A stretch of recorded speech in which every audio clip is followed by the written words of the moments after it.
a la parte de mecánica estadística cuántica. Em, la parte de mecánica estadística cuántica, típicamente, o sea, ustedes la van a encontrar en los libros que comienza con con el principio de simetrización de la función de onda, ¿cierto? Entonces nosotros acá vamos a comenzar algo diferente, básicamente porque a mí me gusta el enfoque donde se comienza motivando por qué es importante la mecánica estadística cuántica. Eso, digamos que se reduce a por qué es importante una teoría cuántica para la mecánica estadística, ¿cierto? Entonces, hay varias, digamos, eso tiene varias vertientes, ¿sí o no? Entonces, yo les voy a comentar algunas de las vertientes que tiene eso. Entonces,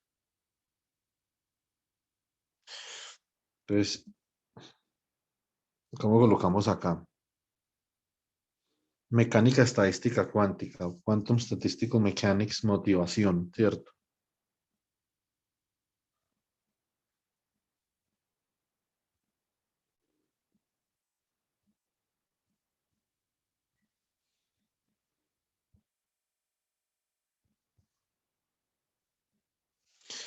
Listo. Yo creo que esto es muy importante enseñarlo en maestría porque una persona de maestría es una persona que ya está, digamos que, orientada o debería de estarlo en la generación de nuevo conocimiento, ¿cierto? Entonces, y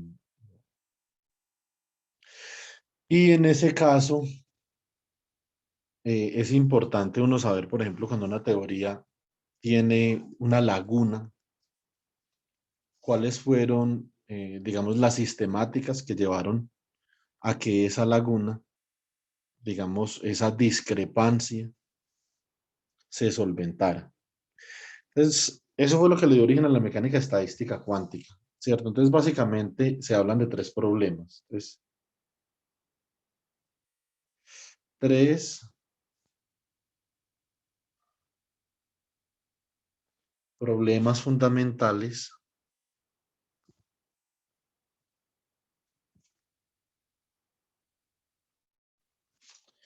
que le dieron origen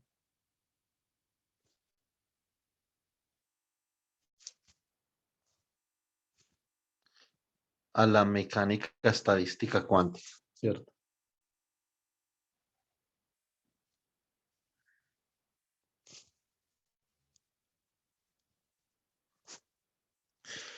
Son tres problemas que le dieron origen a la mecánica estadística cuántica.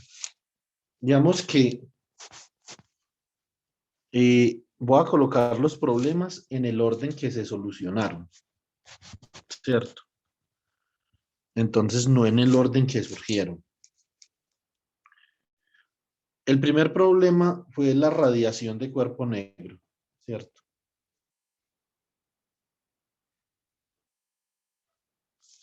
Radiación de cuerpo negro.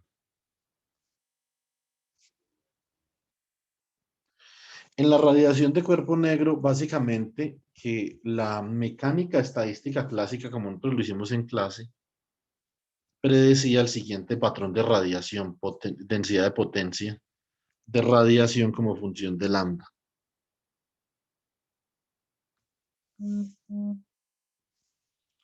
Predecía como algo así, donde para longitudes de onda cortas, eso, digamos, tiene una característica divergente, ¿cierto? Para pequeñas longitudes de onda. Nosotros sabemos, nosotros sabemos que esto realmente no tiene ningún sentido físico, porque eso significaría que el cuerpo negro puede emitir una infinita cantidad de potencia por unidad de volumen, ¿cierto? Y eso es sencillamente imposible. Entonces, realmente cuando se contrasta esta de acá, la ley de Rayleigh-Jeans, esto es lo que predice la ley de Rayleigh-Jeans.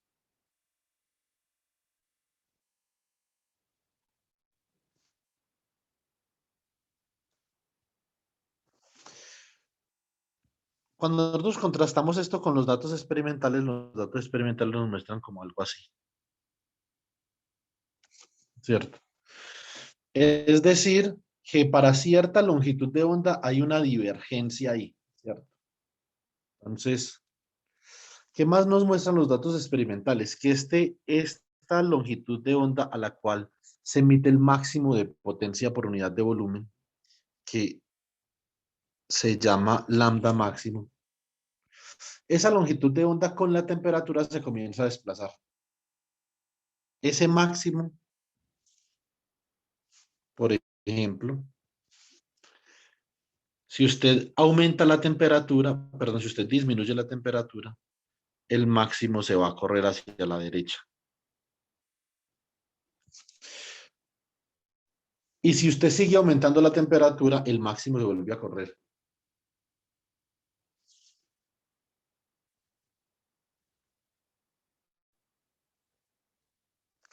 Entonces acá hay un corrimiento. Esto es un corrimiento del máximo, como un desplazamiento del máximo.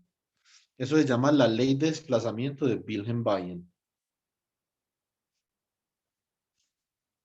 Esto también es una ley que viene del empirismo, es decir, de la observación.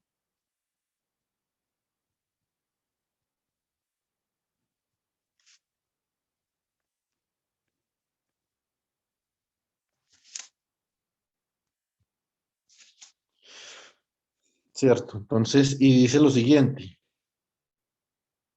Lambda máximo por la temperatura del cuerpo negro es igual a 2.9 por 10 a la menos 3 metros por Kelvin. ¿Sí o no? Cualesquiera que sea la teoría con la que nosotros queramos explicar el patrón de radiación de cuerpo negro, tiene que reproducir esta observación. Esto es esto es un empirismo, es decir, esto es netamente experimental. ¿Qué es lo que tiene que hacer la teoría? La teoría tiene que poder llegar a este empirismo. ¿Sí o no?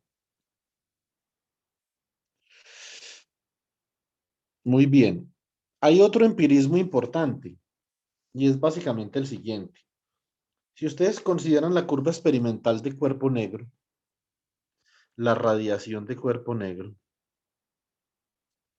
recuerden de sus cursos de matemáticas que la potencia de una función se puede calcular básicamente con la integral bajo la curva, ¿cierto? Si yo denoto esto acá como la potencia de cuerpo negro, esta es la potencia por unidad de volumen por unidad de longitud de onda, realmente. Pero si yo integro con respecto a la longitud de onda, entonces voy a obtener la densidad de potencia total del cuerpo negro. Eso no podría ser infinito. Un sistema físico no puede emitir infinita energía, ¿sí o no? Tendría que estar recibiendo constantemente energía, una infinita fuente de energía para continuar emitiendo infinitamente energía, ¿cierto? Entonces, realmente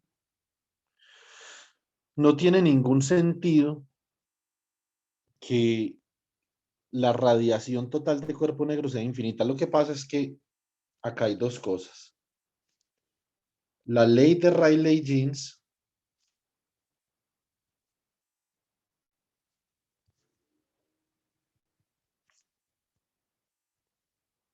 predice que la potencia media, o la potencia total más bien, la potencia total R, igual a la integral entre 0 y más infinito de R de lambda por d lambda. Esta es la potencia total, la densidad de potencia total, no por longitud de onda, sino total, que emite el cuerpo negro. Naturalmente, entre más volumen tenga el cuerpo negro, pues más volumen va, más radiación va a emitir. La ley de Rayleigh-Jeans predice que esto tiende a infinito. Obviamente eso es poco menos que un disparate, pues cierto. ¿Pero por qué?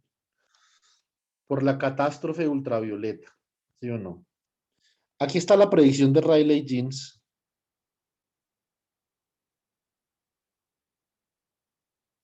Y obviamente esa divergencia implica que esa integral para un lambda determinado, mientras lambda se hace más pequeño, comienza a ser infinitamente grande, ¿cierto? Entonces, obviamente, de acá nosotros vemos que la ley de Rayleigh-Jeans no puede predecir la ley de desplazamiento de Wilhelm-Weyl, ¿cierto?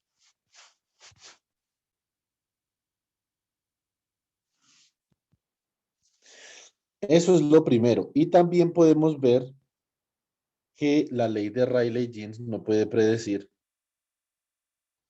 lo que conocemos nosotros como la ley de Stefan-Boltzmann. Ley de Stefan-Boltzmann. ¿Qué dice la ley de Stefan-Boltzmann? Bueno, pues muy sencillo. La ley de Stefan-Boltzmann dice que la radiación total por unidad de volumen, es decir, la densidad eh, volumétrica de radiación total, es un número, no es infinito, es un condenado número, ¿sí o no? Y que se puede calcular. Entonces, la ley de Stefan-Boltzmann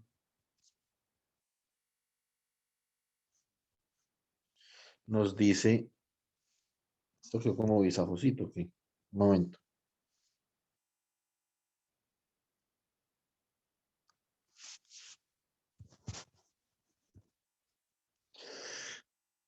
Que la densidad volumétrica de radiación igual a la integral entre cero y más infinito de R de lambda por de lambda. Esto es igual a una constante sigma por T a la 4, ¿cierto? Donde sigma es igual a 5,67 por 10 a la menos 8 joules, segundo a la menos 1, o sea que eso es un flujo de energía, metros a la menos 2, o sea que es la densidad de flujo de energía, ¿cierto? Densidad superficial de flujo de energía por Kelvin a la menos 4. Esto es lo más parecido que hay, lo más parecido que hay a eh, ¿cuál será la palabra? La conductividad térmica del cuerpo negro, por ejemplo, por decirlo de alguna forma, ¿cierto? Entonces, la mecánica estadística clásica, ¿cómo hace para predecir Rayleigh? Nosotros lo hicimos en clase, ¿cierto? Entonces, Z, la función de partición, entonces ahora, predicción clásica.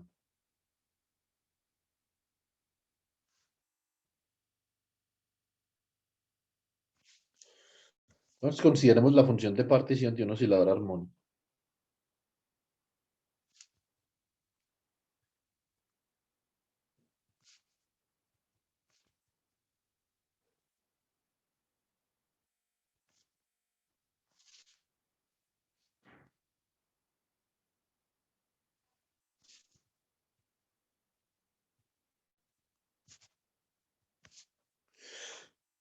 ¿Por qué un oscilador armónico? Porque vamos a considerar que los átomos en el material, los átomos del cuerpo negro, cada átomo se encuentra sometido a un potencial armónico, ¿cierto? Debido a las vibraciones internas.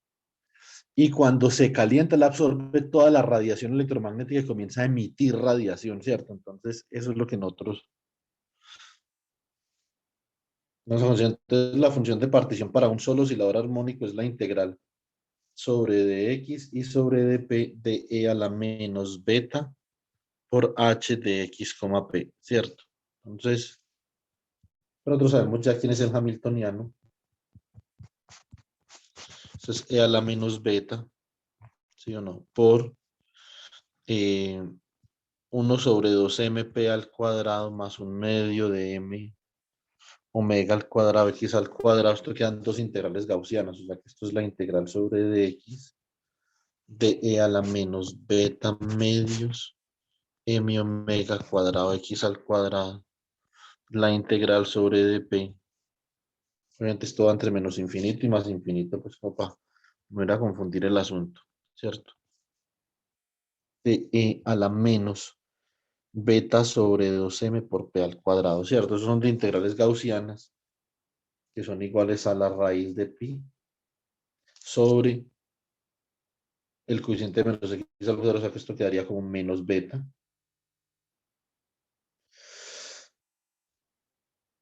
Esto es menos beta en m omega al cuadrado sobre 2, ¿cierto? Esto es acá por la raíz de pi sobre beta dividido 2m. Entonces, ¿cómo queda este chisme acá?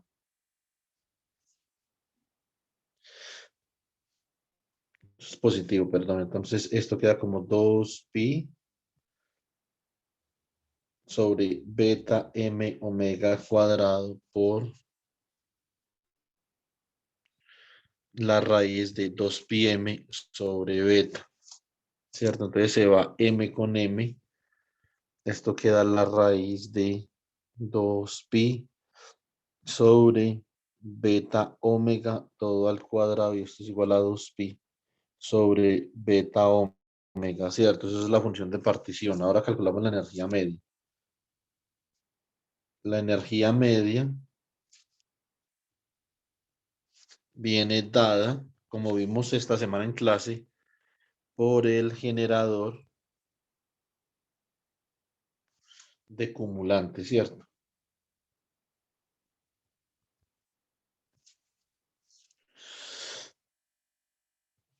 Muy bien, entonces la energía media viene dada por el generador de cumulantes. Esto queda de la siguiente forma, vamos a ver. Entonces, la energía media es igual a la menos la derivada del logaritmo natural de la función de partición con respecto a beta. Y esto es menos la derivada con respecto a beta, el logaritmo natural de la función de partición, que es logaritmo natural de 2pi sobre beta omega.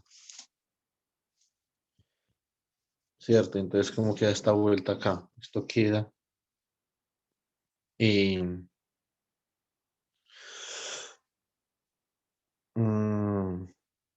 a ver, esto queda en... la derivada va a ser entonces menos la derivada del argumento, que es menos 2pi sobre beta cuadrado omega, ¿cierto? Dividido 2pi sobre beta omega. Este menos se va con este menos y esto da 2pi sobre beta cuadrado omega por beta omega sobre 2pi. Se va 2pi con 2pi, omega con omega, este beta con el cuadrado acá, esto da 1 sobre beta. Y esto no es otra cosa que K sub B por T, que es la energía media de Boltzmann, ¿cierto? Entonces, ya con esto calculamos, con mecánica estadística, calculamos la energía media y entonces la radiación promedio o la radiación, la densidad de radiación, así, la densidad de energía del cuerpo negro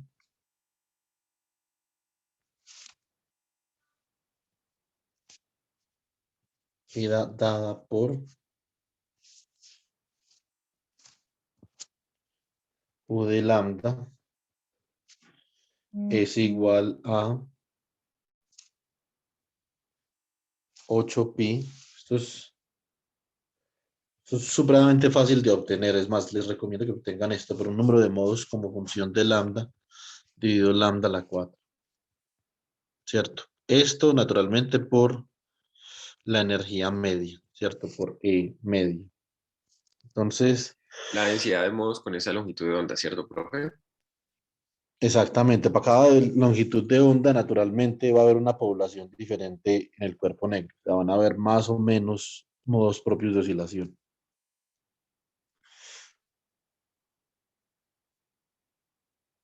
Entonces, esto, ¿dónde lo pueden para obtener esta expresión les recomiendo, a mí no me, como ustedes saben, a mí no me gustan los libros que expresan la mecánica cuántica como si eso fuera un curso de funciones de onda, ¿cierto? Y hay uno que O sea, hay varios que hacen eso. Lo que pasa es que el Cetil es el más chanda de la historia, ¿cierto? Pero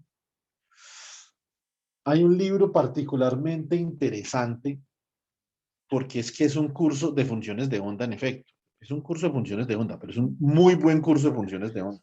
O sea, legítimamente sí puedo hablar de funciones de onda. No, es buenísimo ese libro, pero No, pues o buenísimo. sea, porque generalmente hablan de mecánica cuántica como si fueran funciones de onda, ¿no? Están haciendo funciones de onda y me imagino que meten mecánica cuántica.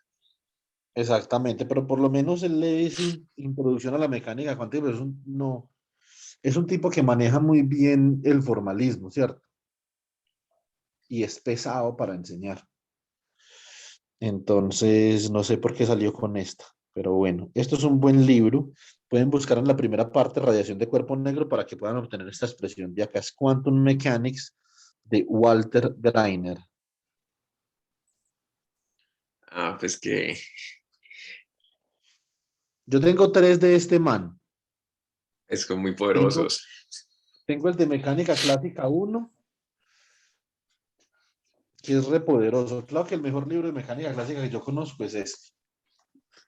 Lo estaba leyendo anoche, se llama Dinámica Lagrangiana y Hamiltoniana de Peter Mann. No hay una vaina mejor que esta. Esto tiene hasta teoría de campos. Entonces, topología, geometría general, tiene de todo. Pero los libros de Greiner son buenos. Yo tengo ese de clásica, tengo el de electrodinámica y el de mecánica estadística, ¿cierto? Pero los de cuántica, por ese enfoque tan, digamos, conservador, no me traman. Pero pues igual es bueno para que ustedes vean de dónde sale este N de lambda. También está, por ejemplo, el libro donde estudian la radiación y la presión de radiación del cuerpo negro. Es un libro de electrodinámica clásica muy, muy bueno. Es un nivel entre la mitad del pregrado y la maestría. Es el libro de Jack Van der Linde, ¿cierto? Tiene una anotación como medio pecueca por ahí, pero si uno sabe, ya, o sea, si uno tiene un curso bueno de electrodinámica clásica, por ejemplo, Juan Camilo, usted que la vio, me imagino, con Valenzuela, yo creo que no tiene problema leyendo el libro. Ahí se va a dar cuenta de la anotación y usted va a poder determinar si a usted le parece que hay alguna inconsistencia en la anotación o no. Puede que no y puede que el equivocado sea yo, ¿cierto? Entonces, ya se lo tiene que determinar cada persona, ¿cierto? Ahora, si nosotros reemplazamos, nos queda que esto es 8. Perdón, un segundito, que acá me equivoqué feamente. Acá estoy combinando un poco de cosas, ¿cierto? Entonces, esto es, disculpen, esto es n de lambda por la energía media.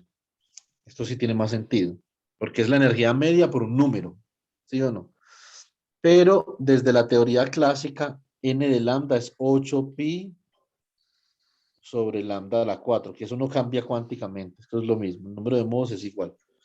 Entonces, ¿cómo queda esto? Cuando yo reemplazo la energía media, ahora sí esto queda 8pi por k sub bt sobre lambda a la 4, ¿cierto?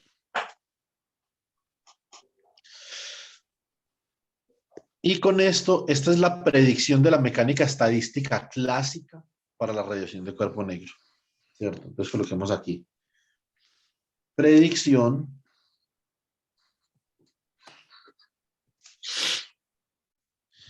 de la mecánica estadística clásica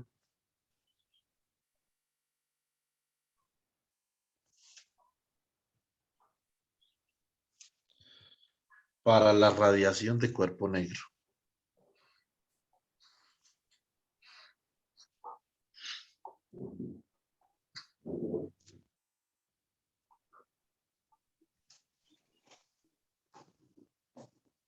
Listo. Bueno, muy bien. Ahora, hay dos cosas importantes que nosotros tenemos que hacer acá. La primera es que tenemos que de alguna forma salir con una predicción que nos permita reproducir la ley de Rayleigh-Jeans, perdón, la ley de Stefan Boltzmann y la ley de desplazamiento de Wilhelm Wien, ¿cierto? Entonces, no sé qué, pero hay algo que tenemos que hacer para poder corregir eso, porque la mecánica estadística clásica claramente es incapaz de llegar al No sé empiricismo. qué, usted sí sabe. No, pues naturalmente que sí, pero sino que esto es para ponerle suspenso al canal de YouTube. Entonces, pero hay que hacer algo, ¿cierto? Algo, eso es lo primero, ¿cierto? Entonces hay que corregir la predicción clásica de la mecánica estadística. Cuando uno hace física es muy común una cosa, siempre. El físico siempre estudia con mucho detalle los límites. Eso en física se llama el comportamiento asintótico, ¿sí o no? Entonces, ¿qué es lo que nosotros tenemos que hacer? Tenemos que esta teoría, entonces, corregir. Entonces, la predicción cuántica de la mecánica estadística para la radiación de cuerpo negro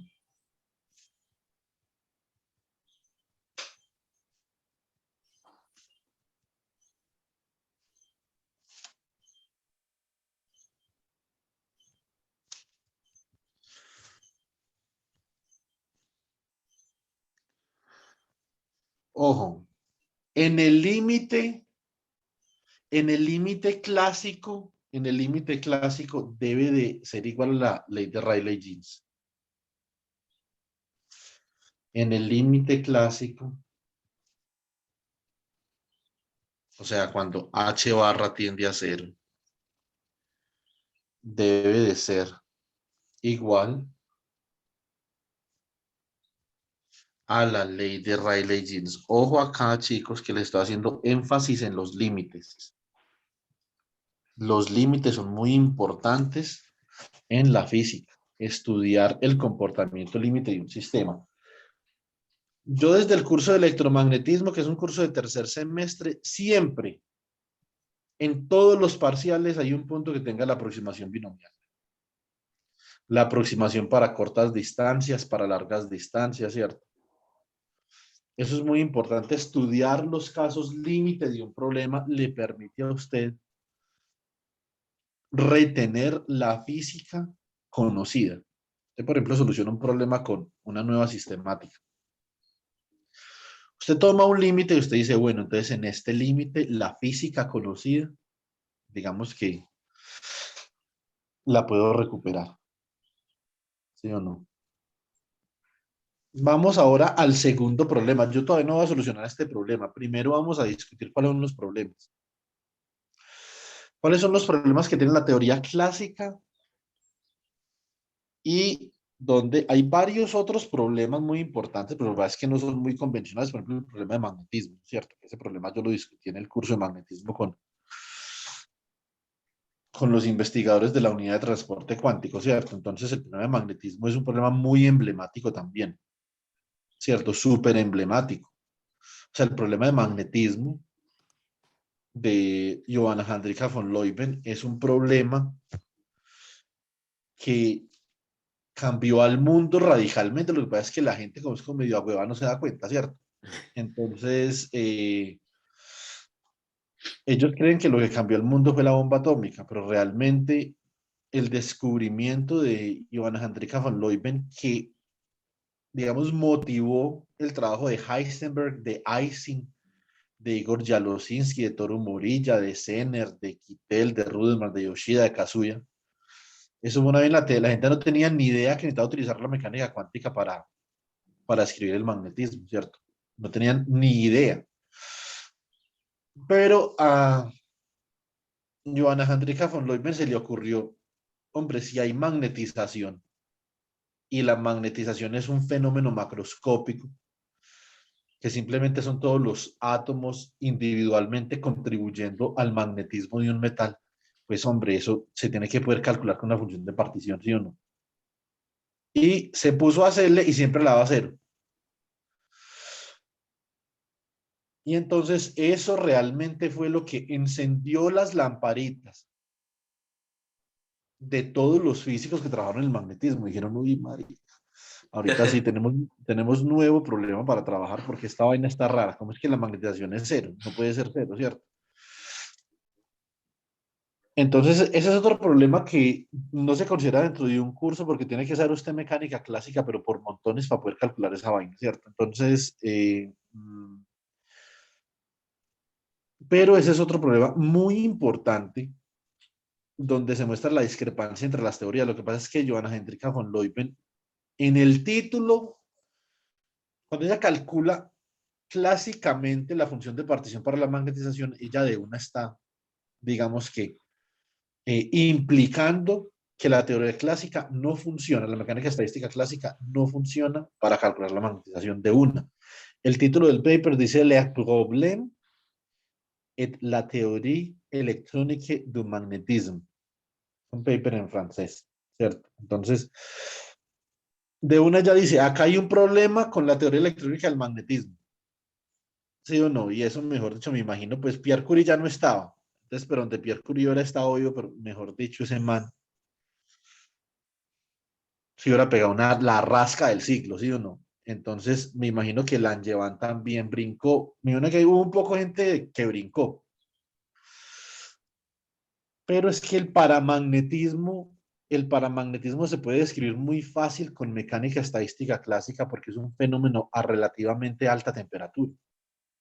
Pero el ferromagnetismo no, ¿sí o no? El ferromagnetismo ya es un estado donde las simetrías de invarianza rotacional y de reciprocidad del momento angular se han roto. Por lo tanto, ya hay una dirección preferencial para que los spines se alineen en una dirección o en otra, ¿cierto? Entonces eso clásicamente, a no ser de que uno tenga un hamiltoniano muy jodido, eso sencillamente no es posible, ¿sí o no? Entonces, ese fue el trabajo de Johanna Hendrika von Leuven. Hay otros trabajos importantes, estoy hablando de la mecánica estadística, no de la mecánica cuántica, ¿cierto? En mecánica cuántica hay otros trabajos importantes donde se hacía evidente que se necesitaba una teoría cuántica, ¿cierto? Por ejemplo, en el átomo de Bohr, en el espectro de emisión de los átomos, ¿cierto? Tubos de descarga, el experimento de Stern-Garlach, a ver cuál se me escapa por ahí, el efecto fotoeléctrico, el efecto Compton, ¿cierto? Y el efecto Compton cuántico y relativista, ¿sí o no? No hay nada más, no hay nada más chungo que uno calcular el scattering de Compton con diagramas de Feynman, ¿cierto? Entonces son las dos cosas, pero eso no tiene que ver nada con mecánica estadística, ¿cierto? Estoy hablando de la mecánica estadística y por eso es que el segundo problema es el calor específico de un polímero o de una molécula. Ese es el segundo problema. Listo. Un segundo problema que también ponía cabezones a los físicos de la época, pero que realmente nadie sabía, porque había a bajas temperaturas, porque había una discrepancia. Yo les expliqué eso cuando les expliqué la tercera ley, ¿se acuerdan? Y ayer que Yesid me preguntó sobre el ejercicio, que tenía la compresibilidad, entonces yo le estaba diciendo, la compresibilidad para un gas ideal, por ejemplo, es infinita, ¿sí o no? Eso significa que los gases ideales, la mecánica cuántica no puede describir los gases ideales a temperaturas nominales, ¿cierto? Entonces, perdón, la mecánica clásica no puede describir más bien los gases ideales a bajas temperaturas, ¿sí o no? Entonces, eso tiene que ver con que esas cantidades, todas esas cantidades como la compresibilidad, etcétera, etcétera, tienden a cero a baja temperatura debido a que el cambio de entropía es constante. Entonces, nosotros hablamos de eso cuando vimos la tercera ley. Ahora lo que vamos a hacer es que vamos a mirar cuál es la consecuencia de eso, ¿cierto? Eso tiene una consecuencia importante sobre, eh,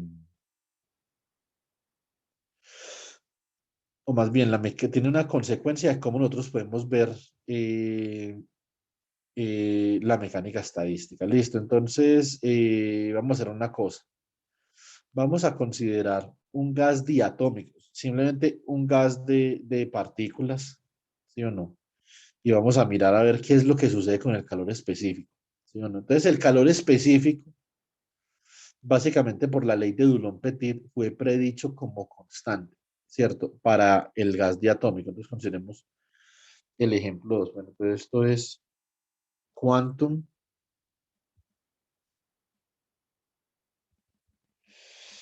Statistical Mechanics, Motivation Part 2, ¿cierto? Muy bien.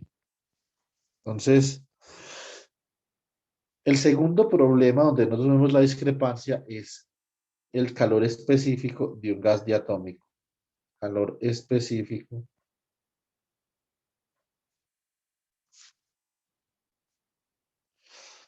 de un gas diatómico. Listo.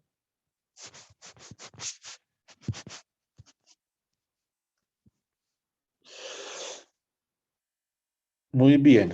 Entonces, ¿qué es lo que nosotros sabemos? Nosotros sabemos que la función de partición en ensamble canónico, entonces, o más bien hablemos del empirismo primero. ¿Qué es lo que nosotros sabemos? Del empirismo, esto está en mi tesis de maestría, pero ustedes lo quieren ver. Entonces, el calor específico con la función de la temperatura.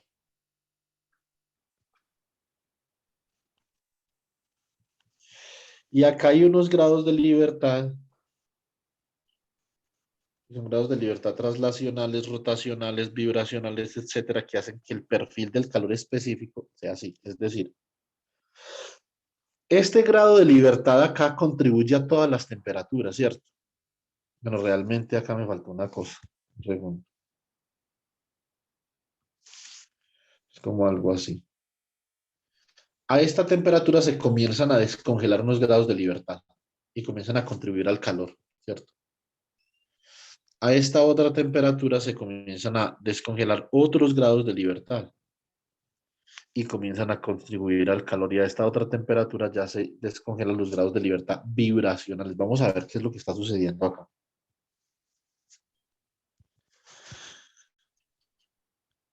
Para los que se están viendo este video, este problema no lo discutí en el curso de enero. Listo, entonces este sí, solamente lo discuto en los cursos de maestría. Bueno, entonces, acá tenemos el calor específico. ¿Cuál es la predicción clásica? Es muy conocida la predicción clásica, ¿cierto? Súper conocida. Es constante. Obviamente, a algunas temperaturas, a estas temperaturas, donde la temperatura es mucho mayor que H barra omega sobre K sub B, entonces acá comienzan a dominar las contribuciones clásicas sobre las cuánticas, ¿cierto? Pero usted comienza a bajar la temperatura y usted comienza a congelar unos grados de libertad que contribuyen al calor. Acá ya congeló el grado de libertad, por ejemplo, vibracional. Acá congeló otro grado de libertad. Y acá se congelan todos los grados de libertad para que a temperatura cero el calor específico sea cero, como lo predice la tercera ley de la termodinámica, ¿cierto? Entonces, naturalmente, el problema acá está a bajas temperaturas, ¿cierto? A bajas temperaturas,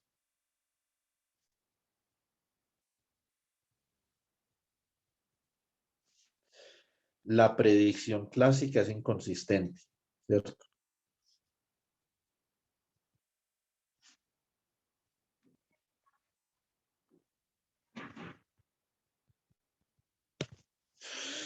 A bajas temperaturas, predicción clásica inconsistente.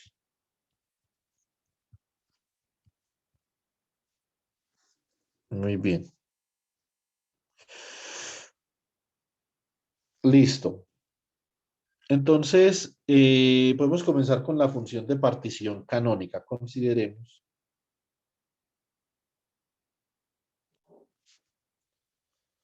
la función de partición canónica.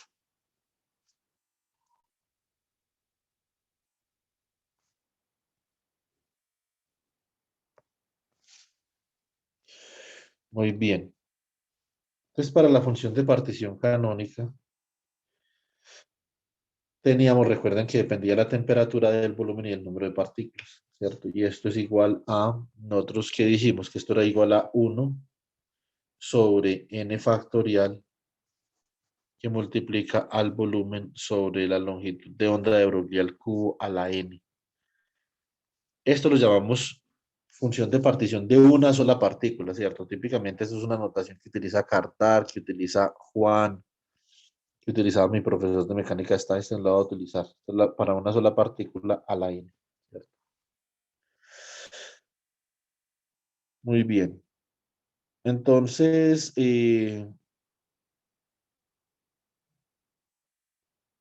no, para una sola no, para dos, porque esto es un gas diatómico, perdón.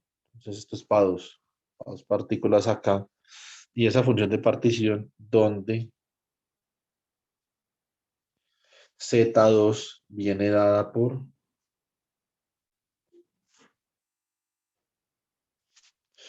¿Quién es Z2?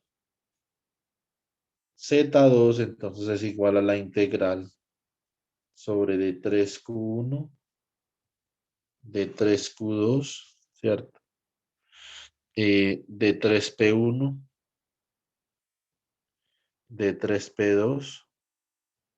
Recuerden que ayer introdujimos la constante de normalización H a la 6. O sea, H a la 3N, pero N es 2, ¿cierto? Esto por E, ¿cierto? A la menos beta, que multiplica P1 cuadrado sobre 2M, más P2 cuadrado sobre 2M, más un potencial que depende de la diferencia de las coordenadas Q1 y Q2, ¿cierto?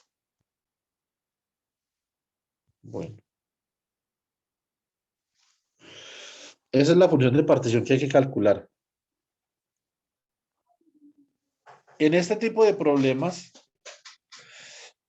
uno típicamente hace algunas sustituciones. Uno trabaja con coordenadas relativas y con coordenadas de centros de masa, ¿cierto? Entonces, en coordenadas relativas,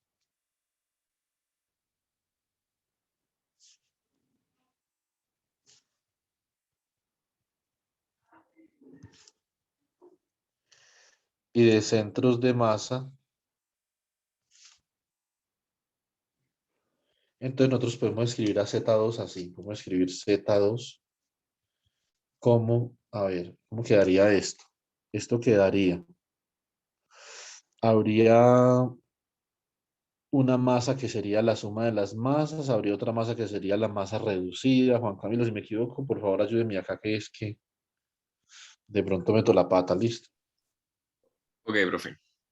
Entonces, Pues, ¿cómo? no, hágale. Proceda.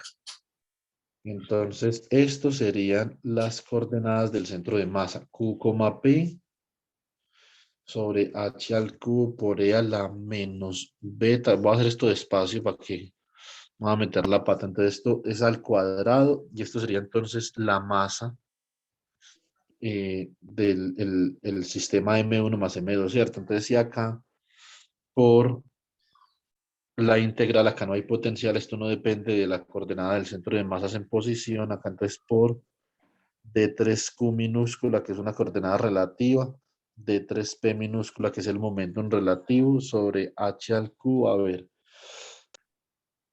Entonces esto acá como quedaría como menos beta.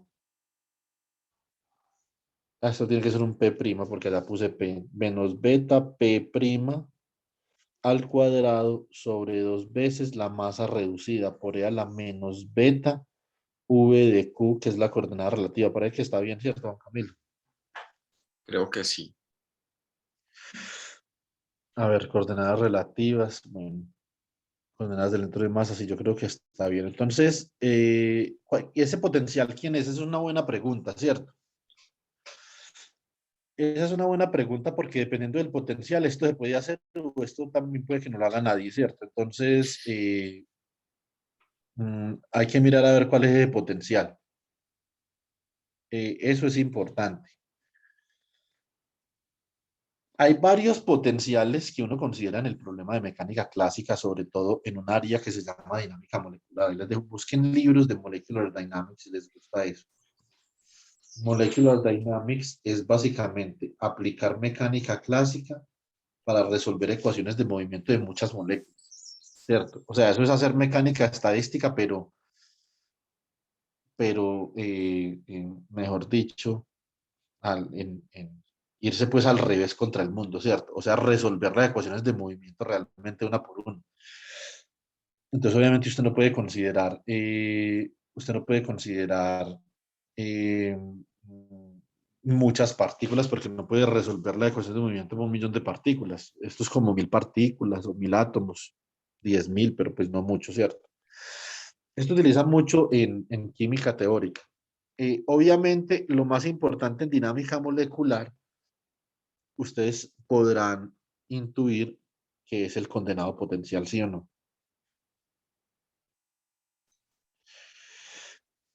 Es un potencial que depende de esta coordenada relativa a Q, por eso la pongo ahí. Entonces esto es V de Q. Hay varios que se utilizan en mecánica clásica, ¿cierto? Entonces, en mecánica estadística clásica está, por ejemplo, el Morse potential, ¿cierto?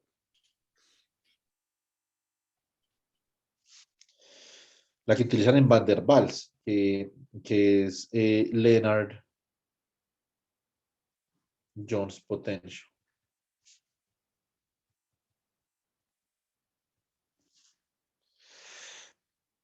Entonces, esto es importante por la siguiente razón. Este es como un potencial así.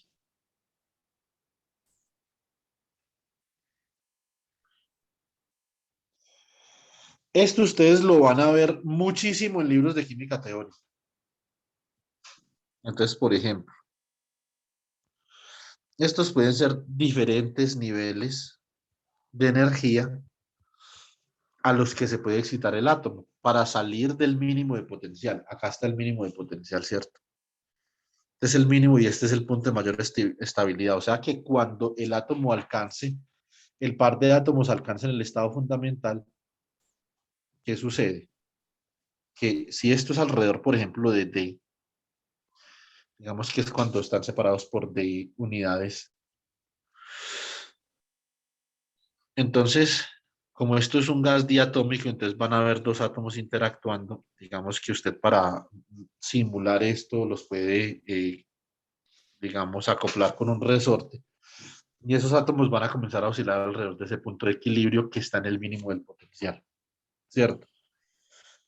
Eh, Esto es algo muy útil porque eso nos va a permitir, digamos, esto nos va a permitir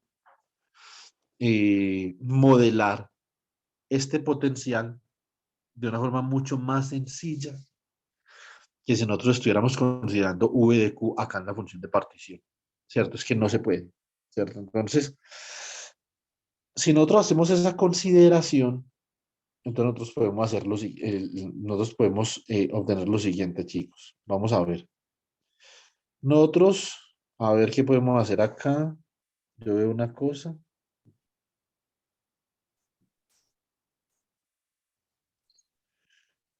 Entonces esto me quedaría acá. Excelente. Entonces voy a hacer lo siguiente. Voy a considerar momentum y posición en una sola dirección en coordenadas esféricas. Si yo me pongo a hacer esto ahora, chicos, no acabo nunca. Entonces pónganme cuidado bien cuál es el procedimiento. Esta coordenada que yo llamo D3Q, que es la coordenada relativa, la voy a expresar como una coordenada de mu, ¿cierto? Eh, pero es que ya tengo mu ahí en la masa reducida. Digamos de lambda, pues, por el ángulo sólido, omega. Listo. Ahora, esta es la otra, momentum. Entonces, D3P' la voy a expresar como diferencial de pi por D2L, que es el momento angular. Listo. Muy bien. Si yo hago esto en esta integral que yo tengo acá, entonces puedo reescribir la función de partición. Entonces, reescribiendo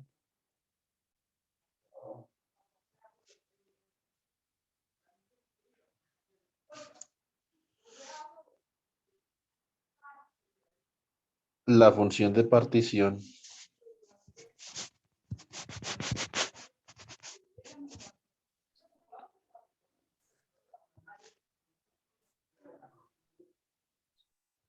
entonces, ¿cómo queda esto? Esto queda, a ver, ¿qué teníamos acá? Esta es la parte del centro de masa, esa parte no se toca, ¿cierto?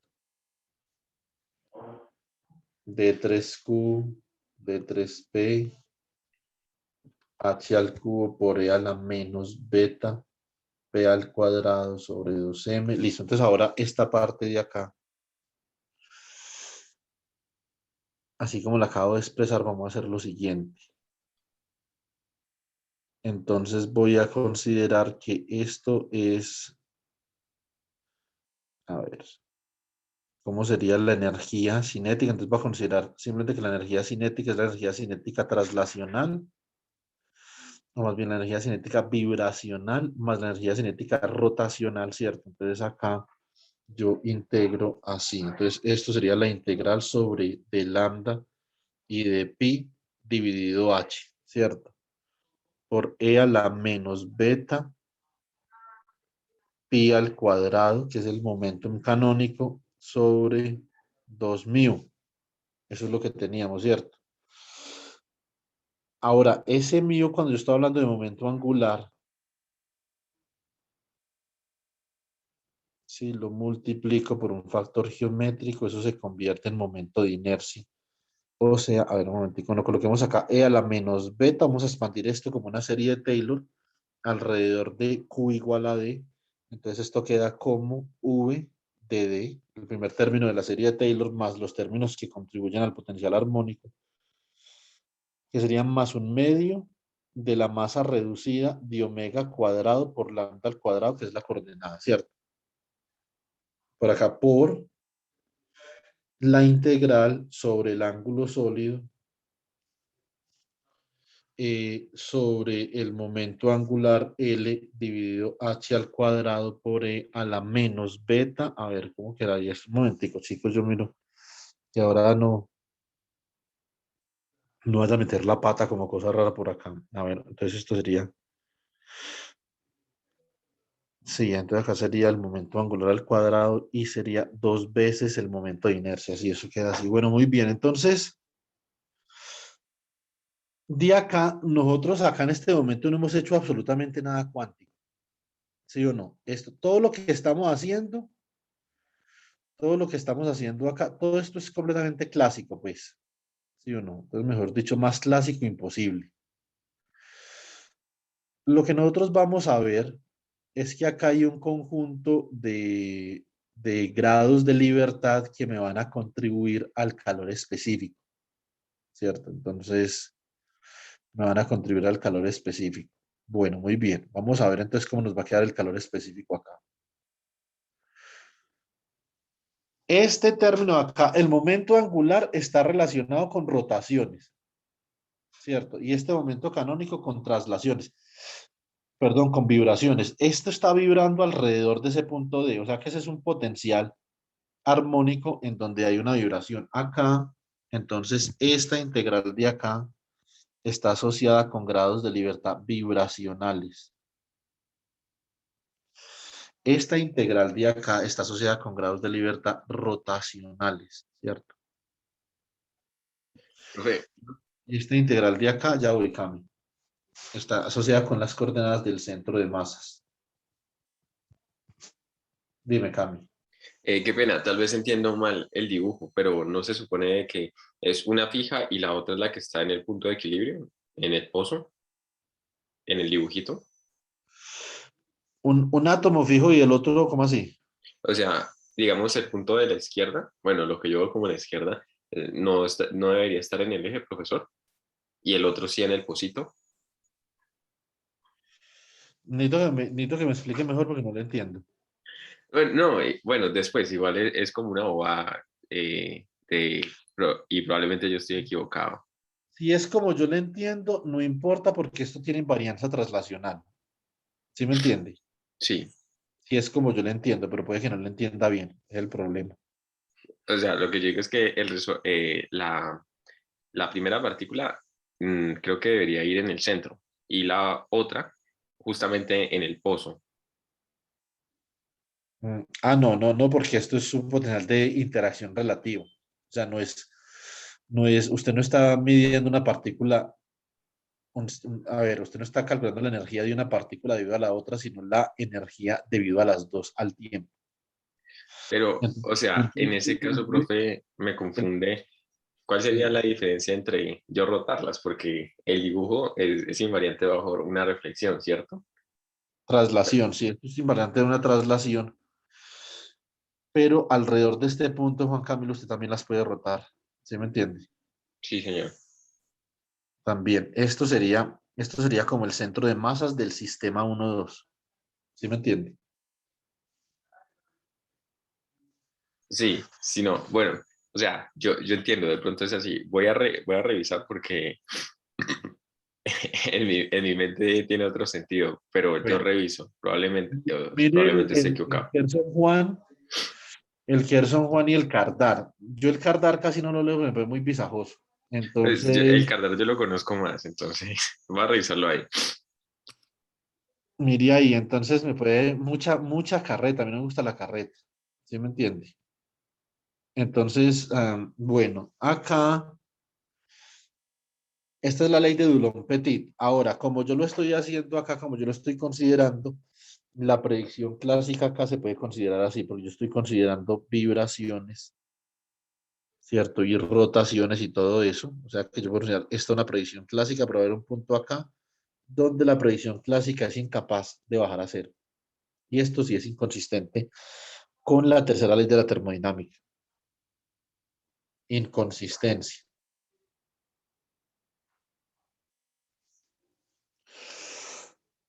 Entonces esa inconsistencia cuesta plata, ¿sí o no? Hay que mirar a ver qué hacemos. Entonces esto acá básicamente es que yo tengo una función de partición z, que es igual a z del centro de masas por z vibracional, ¿cierto? Por z rotacional. Listo. Muy bien. Vamos a ver. Hay que calcular eso. Entonces, si nosotros calculamos la energía, necesitamos el logrero natural de z, ¿cierto? Entonces, pero primero vamos a calcular para el centro de masas. Entonces, para el centro de masas, esto es una integral gaussiana que esto da. Esto es el volumen porque es la integral sobre D3Q y eso no depende de Q, ¿cierto? Y ahí hay una integral gaussiana. Entonces, vamos a ver cómo queda esto. Para el centro de masas, entonces Z de centro de masas quedaría volumen sobre h al cubo por la integral gaussiana que sería la raíz de pi, ¿cierto? Sobre esta cosa es una m mayúscula, sobre beta dividido 2m mayúscula, ¿cierto? O sea que esto es v que multiplica la raíz de 2 pi m mayúscula sobre h al cuadrado, beta, como son tres integrales, esto va al cubo, ¿cierto? Y esto acá también. Al cubo, o sea que esto es v por 2 pi m sobre beta h al cuadrado a la 3 medios, ¿cierto? Bueno, muy bien, esa es la función de partición para la coordenada del centro de masas. Muy bien, vamos a ver cómo queda la función de partición para las contribuciones vibracionales. Esto es Taylor, o sea que esto sale de ahí, esto es E a la menos beta, el potencial evaluado en el punto de equilibrio. Esta es la primera componente. Y la segunda es una integral gaussiana, ¿sí o no? Entonces, ¿cómo queda la integral gaussiana acá? A ver, ay, joder. A ver, esto es, hay dos integrales gaussianas acá, una con respecto a la otra con respecto a pi. Vamos, ay, pucha. Ah, bueno, pero es que pi no aparece porque estamos integrando con respecto a pi, ¿cierto? Entonces, esto, ¿cómo queda acá? Esto quedaría como por 1/h. Vamos a hacer primero la integral con respecto a pi, entonces eso sería la raíz de pi. No me van a confundir pi con la variable pi acá, que es un momento canónico, por favor. Listo. Entonces, aquí quedaría beta sobre 2 mu, ¿cierto? Muy bien. Y por la otra integral, que es con respecto a lambda, quedaría entonces omega cuadrado mu beta sobre 2, ¿cierto? Entonces esto sería por pi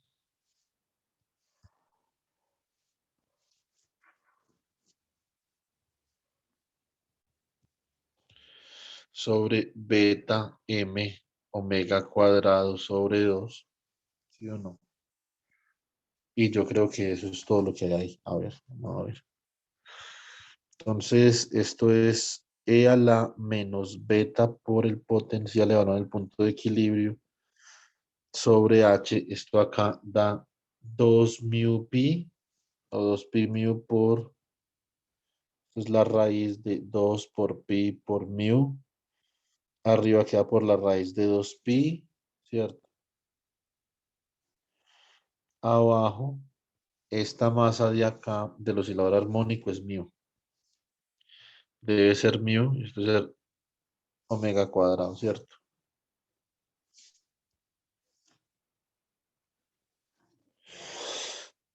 Muy bien, ¿cómo queda esto? Esto queda beta al cuadrado por mu por omega al cuadrado. Creo que no me faltó nada, ¿cierto? O sea, mu con mu. ¿Y esto cómo queda? Esto queda e a la menos beta por el potencial evaluado en v sub d sobre h por la raíz de 2 pi al cuadrado sobre beta al cuadrado, omega al cuadrado, ¿cierto? O sea que esto es e a la menos beta v de d sobre h que multiplica a 2 pi sobre beta omega. Bueno, entonces es la parte vibracional de la función de partición, ¿cierto? Ahora vamos para la parte rotacional. Contribución rotacional al calor específico. Bueno, muy bien, vamos a ver qué hacemos acá. Uy, qué visaje. Bueno, entonces Pero al menos son rotacional. puras gaussianas, ¿no? Ah, no, sí, no, no, si no, no haría esto. No ni siquiera daría mecánica estadística. Entonces, esto es h al cuadrado. La integral sobre el ángulo sólido es 4pi, ¿cierto? Entonces, muy bien. Entonces, esto me da 4pi sobre h al cuadrado por, esto es una gaussiana sobre el momento angular, ¿cierto? Entonces, y es en dos dimensiones, como para dejar eso más o menos clarito, ¿sí o no? O sea que esto es la raíz de pi sobre beta dividido 2 por el momento de inercia, pero al cuadrado, o sea que esto es 4pi sobre h al cuadrado que multiplica a 2pi por el momento de inercia sobre, esto sería sobre ¿quién? Sobre beta, ¿cierto? O sea que esto es 8pi al cuadrado momento de inercia sobre h cuadrado beta, ¿sí o no? Entonces, ¿cómo queda el logaritmo natural de z? ¿Cierto? Entonces, el logaritmo natural de z es igual al logaritmo natural de z del centro de masas más el logaritmo natural del z vibracional más logaritmo natural de z rotacional, ¿cierto? Entonces, sería el logaritmo natural del primer chisme que tenemos acá, ¿cierto? Entonces, ¿cómo quedaría esto? Esto quedaría 2pi, ¿cierto? A ver, yo miro una cosa por acá. Entonces, ¿qué tenemos aquí? Listo. Estamos haciendo bastante ejemplos hoy, ¿no? Sí, hoy sí. Anoche me preparé 3 ejemplos para esta semana. Voy a ver si me preparo 5 para que lo de mecánica estadística cuántica quede más o menos claro que esa parte es muy importante y por alguna razón los profesores de mecánica estadística, sacando a Diego Luis y a otros dos por ahí, como que piensan que la mecánica estadística cuántica es para maestría. Entonces, fue como un poco raro, pero hay que hacer mucho énfasis en eso. La mecánica estadística cuántica es muy importante en muchas cosas que uno quería hacer. A ver, entonces esto te quedaría acá, ya yo veo, entonces logaritmo natural de v, ¿cierto? Esto es logaritmo natural de v, que multiplica a 2pi por la masa m mayúscula sobre h al cuadrado a la 3 medios, sube el beta como beta a la menos 3 medios, ¿cierto? Más logaritmo natural de la parte vibracional, entonces que sería logaritmo natural de e a la menos beta por vd, ¿cierto? Este de acá, h, lo puedo colocar acá, ¿sí o no? Entonces lo puedo colocar ahí. Segundo, ¿qué demonios es esto? A ver. Esa es la parte vibracional. Yo sí decía, acá me faltó una raíz, ¿cierto? Bueno, entonces esto sería acá más logaritmo natural de, ¿qué tengo ahí? Tengo 2pi sobre beta omega h al cuadrado. 2pi sobre beta omega h al cuadrado. Un segundo. Profe, ¿por qué la raíz si se canceló con el cuadrado que estaban los términos? Tiene toda la razón. No es necesario la raíz, gracias, Jessy. Es que no había visto esa parte ahí. Entonces queda 2pi h beta omega, sí.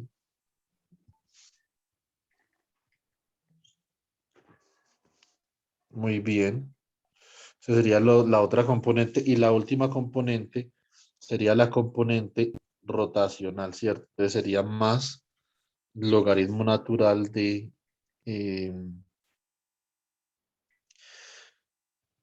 8pi al cuadrado momento de inercia sobre h al cuadrado beta, ¿cierto? Bueno, muy bien. Miremos a ver de acá qué es lo que depende de beta. Bueno, entonces esto lo podemos escribir de esta forma. Esto puede ser logaritmo natural de v por 2pi m sobre h al cuadrado a la 3 medios, ¿cierto? Esto menos 3 medios, logaritmo natural de beta, ¿cierto?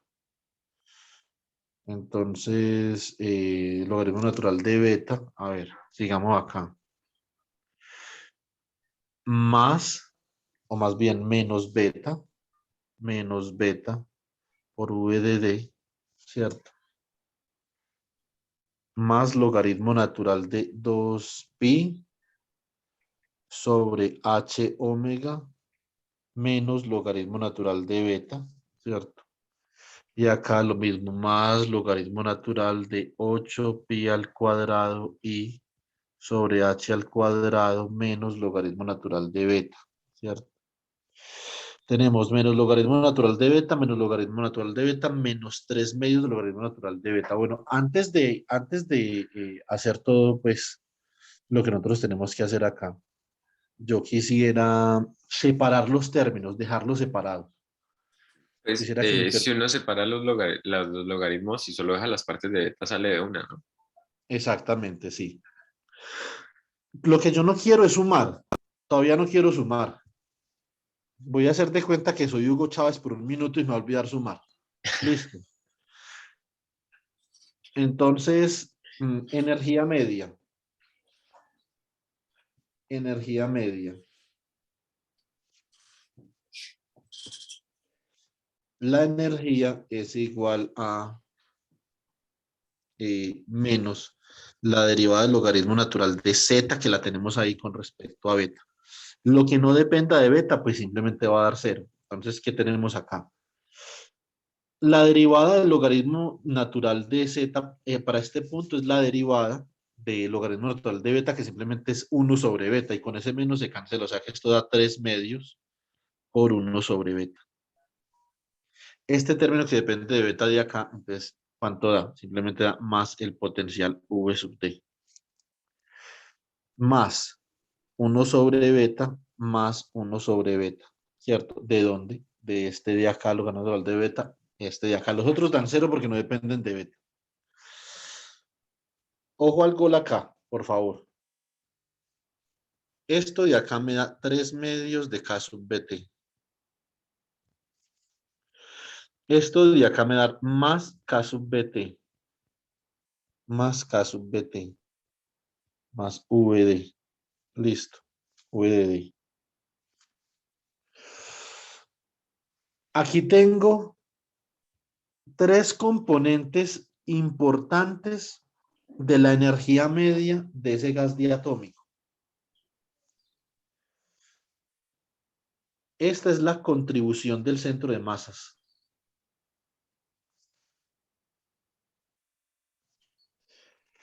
Esta es la contribución de las rotaciones, ¿cierto?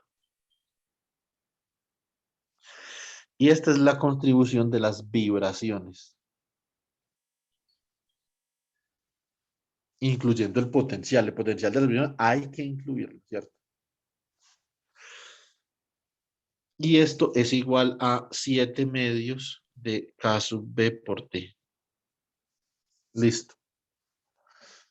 Ahora, clásicamente, la predicción del calor específico va a ser la siguiente. Entonces, el calor específico es la derivada de la energía con respecto a la temperatura, ¿cierto? Bueno, más el potencial. Si el potencial es independiente de la temperatura, pues entonces blanco es y gallina lo pone, mijo, ¿sí o no? Entonces, calor específico.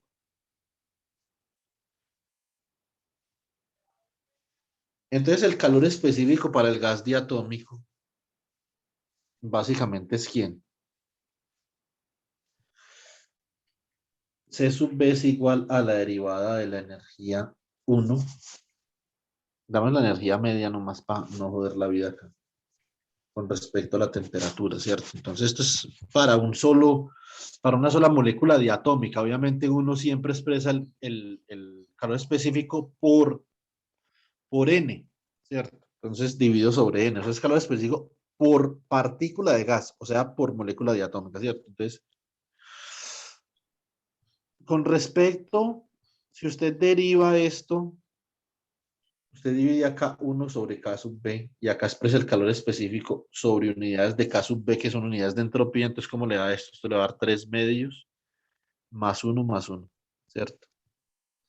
¿Cierto? Entonces, que esta es la componente del centro de masas, esta es la contribución de las rotaciones y esta es la contribución de las vibraciones. Y esto simplemente le da 7 medios, ¿cierto? Muy bien. Vamos a hacer entonces una gráfica. Ese es el calor específico. Entonces uno dice, ven que existe el calor específico, que es esta vaina tan rara, ¿cierto? Entonces el calor específico a altas temperaturas, ¿cierto? Porque nosotros podemos medir esto.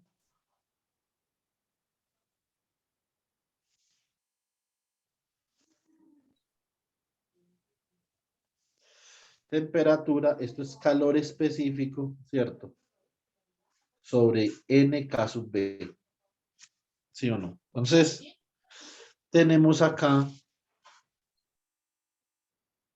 7 medios, acá 5 medios y acá 3 medios. Lo primero, los primeros grados de libertad que se descongelan cuando la energía comienza a aumentar son los grados de libertad traslacionales del centro de masa, ¿cierto? Entonces, vamos a hacer este gráfico por acá, ¿sí?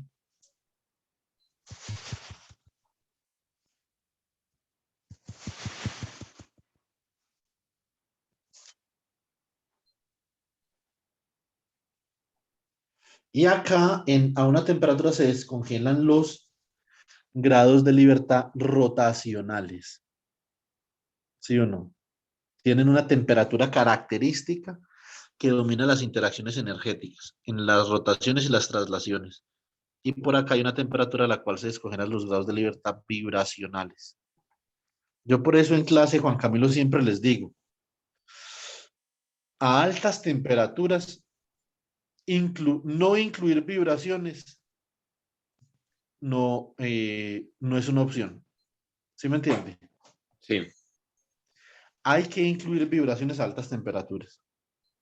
¿Cierto? Entonces, esta temperatura de acá es relativamente baja en la observación. Esto es aproximadamente unos 10 a la 2 Kelvin. En cambio, esta temperatura de acá es del orden de 10 a la 3. No estoy diciendo que para uno descongelar tener que tener 1000 Kelvin, no. Estoy hablando de los órdenes de magnitud, ¿cierto?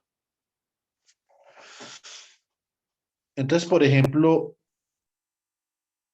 a temperatura ambiente, obviamente los fonones juegan un papel importante. Pero, por ejemplo, si usted está a 100 grados centígrados, ya estamos hablando de 373 grados Kelvin a 150 grados centígrados, estamos hablando ya alrededor de 400 grados Kelvin, que eso es como 0.4 por 10 a la 3, eso ya comienza a ser importante, ¿sí me entiende? ok. Entonces, a temperatura ambiente uno no tiene contribuciones vibracionales, según lo que dices. Muy Son bajitas, pequeñas. pero depende del material, o sea, esto es material dependiente de lo que yo estoy haciendo acá, ¿sí me entiende? Sí, sí, señor. Obviamente, si usted tiene, por ejemplo, silicio, realmente no, ¿cierto? Porque el Ahí silicio a viene que, temperatura ambiente es realmente no, pero usted comienza a subir la temperatura levemente al silicio y eso, una oleada de silicio puede llegar a 100 grados centígrados en cuestión de segundos. Ahí sí, mejor dicho, los fonones se dan un festín, ¿sí me entiende? ya, Hágase de cuenta que no hay electrones, pues, en el silicio, en el arseniuro de galio, en el titanato de estroncio, en el cadmio de telurio, por ejemplo. Estoy hablando de los semiconductores más importantes, ¿cierto? Bueno, profe, qué pena, puede poner la función de partición completa cuando escribiste, separaste los grados de libertad, que algo no alcancé a copiar. acá, No, la completa, la grande. Esa. Ah, no, entonces tengo una duda. ¿Me puede refrescar, por favor, la memoria de dónde sale esa D del potencial? ese es de la expansión en Taylor. Si es una expansión de Taylor acá, Ah, ya, sí, lo mencionaste, no lo tomé en cuenta. Gracias, ya, orden 0 más orden 2, ¿cierto? Más un medio de mi omega cuadrado por lambda cuadrado, ¿cierto? De lambda ya. o q cuadrado, pues lo que sea, ¿cierto? La magia de siempre. Sí, Taylorcito. Usted no sabe qué hacer, haga resolución de la entidad o Taylor, alguna de esas dos funciona. Entonces acá vemos las contribuciones del centro de masas, que son contribuciones traslacionales. Estas son rotacionales. Y estas son vibracionales. Con mecánica estadística clásica, nosotros podemos llegar perfectamente hasta acá. ¿Sí o no? Lo que pasa es que a altas temperaturas, estamos muy altas temperaturas, entonces ya usted comienza a sumar acá. ¿Usted acá qué hizo? Le sumó una unidad de calor específico a esto, ¿cierto? Que eso es lo que nosotros vimos allá. Entonces acá le suma una unidad de calor específico a 10 a la 2 Kelvin. Y acá le suma otra unidad de calor específico. O sea que en este punto ya usted tiene la contribución de todas tres, ¿cierto? Muy bien. Eh, vamos a ver, miremos a ver cuál es la magia de la mecánica cuántica, ¿sí o no? Entonces, no vamos a, no vamos a considerar, espera, yo miro una cosa, qué problema tan bravo este berraco. Es que cuando uno le mete mecánica cuántica, este problema es duro, pero con toda la gana. Más duro que el clásico de calor específico para un metal, ¿cierto? Es más complicado. Entonces, pero yo miro una cosa acá, como yo calculé esto. Esta es la rotacional, ¿cierto? La quintuple rotacional, listo. Entonces, bueno, yo creo que nosotros podemos lidiar con eso. Listo, muy bien. Entonces ya sabemos la discrepancia. Acá hay una inconsistencia con la tercera ley y es que esto debería ser así. Y esto debe de crecer como t al cubo. Esa es otra. ¿Sí o no? ¿Cuál es la observación empírica? Que el calor específico, la contribución perdón, el calor específico para volumen constante a bajas temperaturas, o la contribución, yo no sé si esto, a ver, un segundo, a bajas temperaturas esto sería cuando estos grados de libertad comienzan a descongelar. Entonces acá a estas temperaturas esto tendría que ser como algo así, según entiendo. Sí, como algo así más o menos. Y esto crece como T a la 3, ¿cierto? Esa es otra parte del empirismo. Esto es proporcional a la temperatura al cubo, cuando la temperatura tiende a cero. Y en general, naturalmente, obviamente esto debe ser cero para todos los grados de libertad a temperaturas muy bajas. Centro de masas rotacionales y vibracionales, eso obviamente acá no está pasando. ¿Sí o no? Entonces nos tenemos que hacer la pregunta realmente, ¿qué sucede acá? Y bueno, básicamente lo que sucede es que a bajas temperaturas, H barra por omega es una escala de energía dominante, ¿cierto? Muy dominante. Entonces nosotros no podemos sencillamente usar el esquema en donde nosotros estamos ignorando las fluctuaciones cuánticas. Ese esquema ya no funciona. Ahora tenemos que incluir las fluctuaciones cuánticas. Vamos a ver cómo vamos a hacer eso.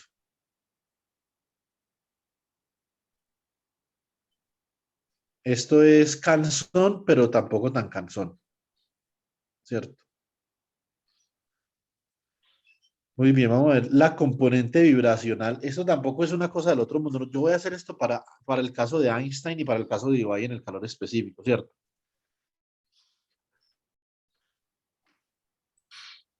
Entonces, pero acá pues con las moléculas tampoco es una vaina pues bastante jodida, ¿no? Pero es chévere pues uno poder ver acá cómo funcionan estas cosas. Entonces, Quantum, Statistical Mechanics, ¿cierto? Motivation Part 3.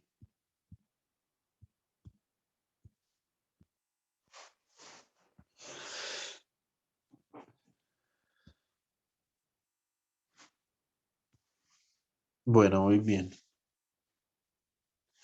Listo. A ver qué tenemos acá. Déjenme pensar una cosa. Entonces, esto es, a ver, entonces factorizo acá.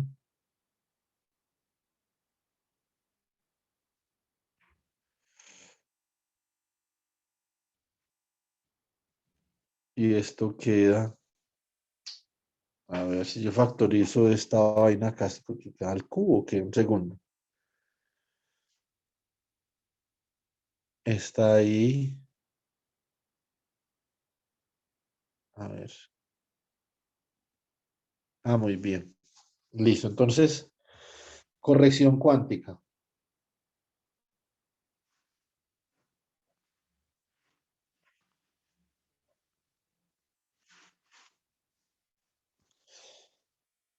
La corrección cuántica es al calor específico,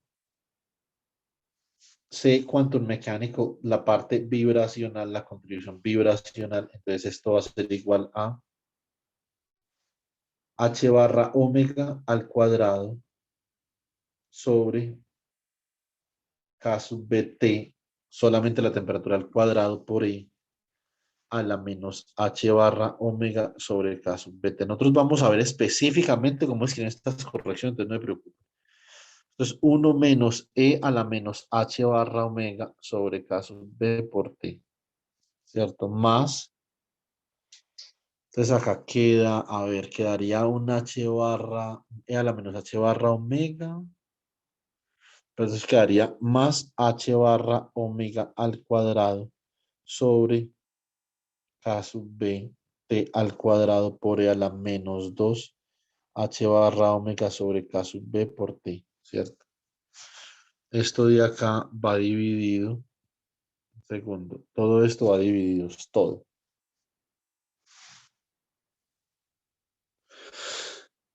Si uno deriva la derivada de 1 menos e a la menos h barra omega sobre k sub bt, pues entonces esto da al cuadrado por la ley del cociente, ¿cierto? Entonces 1 menos e a la menos h barra omega sobre k sub bt, todo al cuadrado, ¿sí o no? Listo, es una derivada con respecto a beta que después vamos a hacer para el caso de Einstein y para el caso de Debye. El caso de Debye es como un poquito cansón, pero naturalmente llega uno ahí algún día, ¿sí o no? Para que ustedes vayan como comprenden qué es lo que estamos haciendo. Nosotros estamos primero hablando de la parte fenomenológica de la mecánica estadística cuántica, por qué es importante su aplicación. Pero esto, digamos que esto tiene un fundamento conceptual supremamente pesado, que son las partículas idénticas, la simetría de intercambio, las permutaciones, etcétera, etcétera. Eso lo vamos a ver muy bien, pero nos demoramos un par de días. Listo, muy bien. Entonces, aquí tenemos lo siguiente. Tenemos, a ver, factorizamos este man de acá. Factoricemos h barra omega al cuadrado sobre k sub b t al cuadrado, ¿cierto? Porque esto nos da unidades de quién, nos dan unidades de k sub bt, ¿cierto? Entonces, perdón, de k sub b. Esto por, ¿qué nos queda acá? Entonces multiplicamos esto por lo del paréntesis, entonces esto nos va a quedar e a la menos h barra omega sobre k sub bt menos e a la menos 2h barra omega sobre k sub bt más e a la menos 2h barra omega sobre k sub bt. Estos dos se van y esto queda dividido por ese factor 1 menos e a la menos h barra omega sobre k sub bt al cuadrado. Una cosa curiosa en todo esto que nosotros vamos a ir viendo. A mí eso me causa mucha curiosidad. Obviamente ya no me causa tanta curiosidad, pues, ¿cierto? Pero pues me refiero cuando comencé a aprender mecánica estadística. Entonces, mm, es que acá aparece la función de distribución de Bose-Einstein en todo lado. ¿Sí o no? Eso me causa curiosidad. O me causaba, porque yo ya conocía la función de distribución de Bose-Einstein de mi curso de mecánica cuántica 2, ¿cierto? Pero acá siempre aparece la función de distribución de Bose-Einstein. Eso nos da a nosotros a entender que las vibraciones están estrechamente relacionadas con la naturaleza bosónica de las excitaciones, ¿cierto?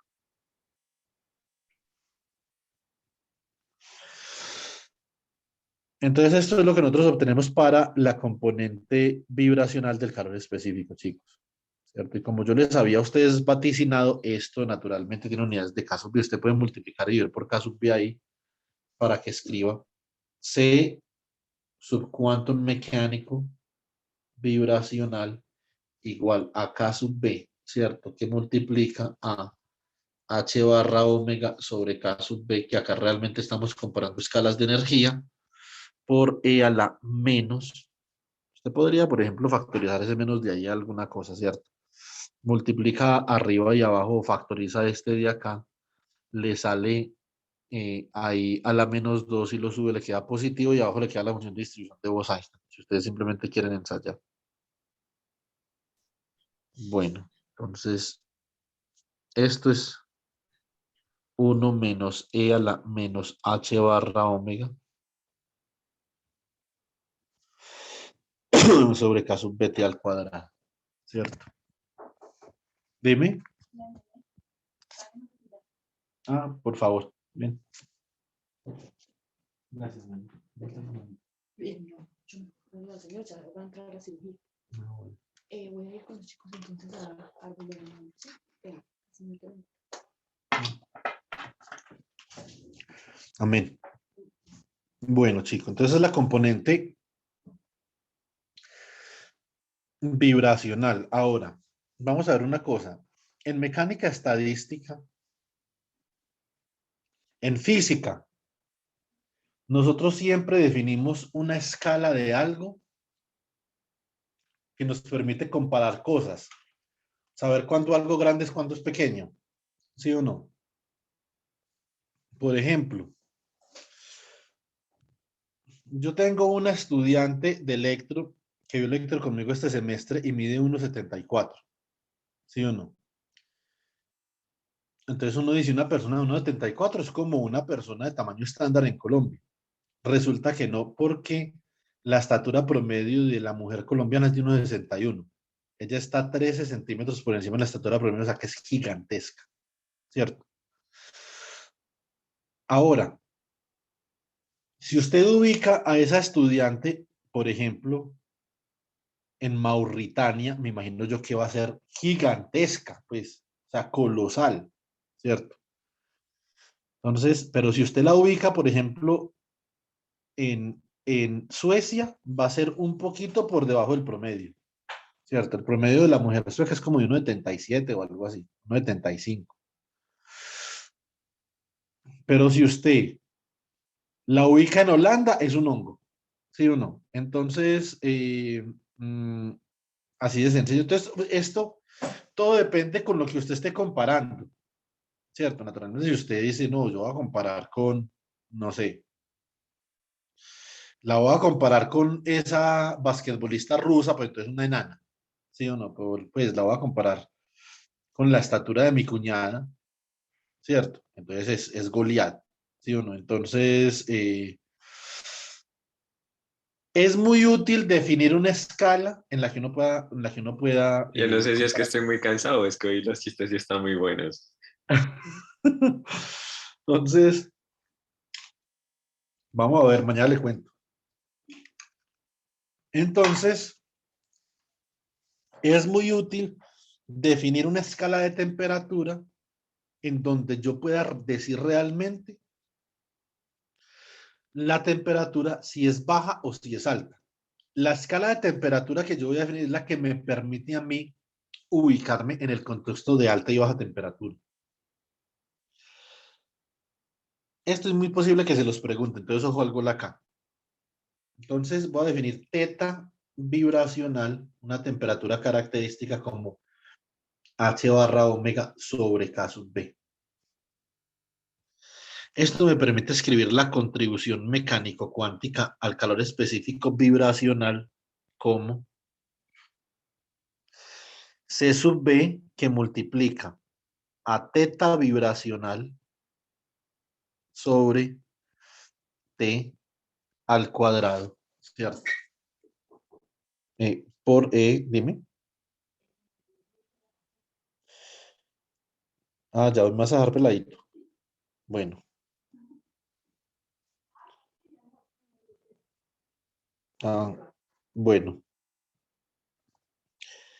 Teta vibracional sobre T todo al cuadrado. Entonces, esto es más o menos, ¿qué tipo de función es esta? La que yo estoy graficando. Esto es como una función f de x, que es algo así como x al cuadrado por e a la menos x. Ah, perdón, no. Disculpe. Esto es como una función que es como 1 sobre x al cuadrado por e a la menos 1 sobre x sobre 1 menos e a la menos 1 sobre x al cuadrado. ¿Qué tipo de característica tendrá esta función, por ejemplo? Vamos a ver, pues. Entonces, vamos a ver si esta corrección cuántica satisface los requerimientos empíricos que yo estoy buscando, ¿cierto? Debería de satisfacer, ¿cierto? Entonces, vamos a pasarnos para el computador 5 segundos. Listo. Bueno, muy bien.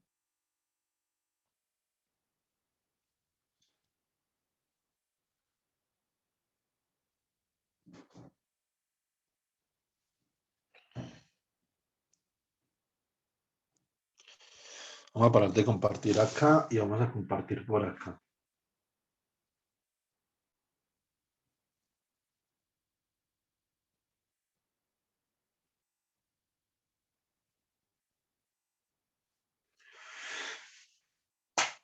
Bueno, chicos, les cuento que ayer acabo de terminar una simulación y he descubierto una cosa cojonuda. Vamos a ver qué dice la profesora Karen, pero cojonuda.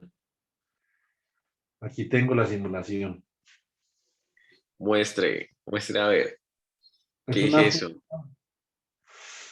esta es la interacción de intercambio entre dos espines RKKY, pero cuando uno tiene una fase de Aharonov-Bohm, la fase está en el eje Y. ¿Uno cómo Básicamente, introduce una fase de esas en una molécula, profe? pues puede ser de varias formas, pero todavía no he terminado el cálculo. Cuando termine le digo, pero eso típicamente es con campos, ¿cierto? Usted tiene que introducir, usted introduce una fase, un factor de fase sobre uno de los acoplamientos entre los niveles energéticos, sobre un gamma. Queda como, por ejemplo, gamma por E a la I teta, ¿cierto? Y entonces usted considera que en la rama superior, por ejemplo, usted tiene una molécula así, Juan Camilo. En la parte de arriba usted introduce una fase E a la I teta y en la de abajo E a la menos I teta. Pero lo que importa en la interferometría es la fase relativa, ¿sí o no? Ya, Entonces la fase relativa sería 2 teta. Ahora, ¿cómo imprime usted esa fase sobre uno de esos acoplamientos? Podría ser, por ejemplo, con fotones, ¿sí o no? campo magnético, ok. Usted coloca los fotones a interactuar, después hace una transformación canónica y el resultado de la transformación canónica sobre los gamas es que usted adquiere una fase, ¿cierto? Entonces, esa es la forma. Y acá, como ustedes pueden ver, en la medida que yo aumento los paneles, los puntos azules se comienzan a separar. Pero ahí está graficando que contra qué, profe. Estoy graficando la fase en el eje Y, en el eje X el voltaje. Es decir, este fenómeno donde acá hay para grandes valores de acoplamiento, donde hay Sí, una interacción negativa, o sea, hay ferromagnetismo, ¿cierto? Entonces, solamente se hace presente en unas determinadas fases, ¿cierto? En todos los puntos son en la misma fase, ¿sí o no?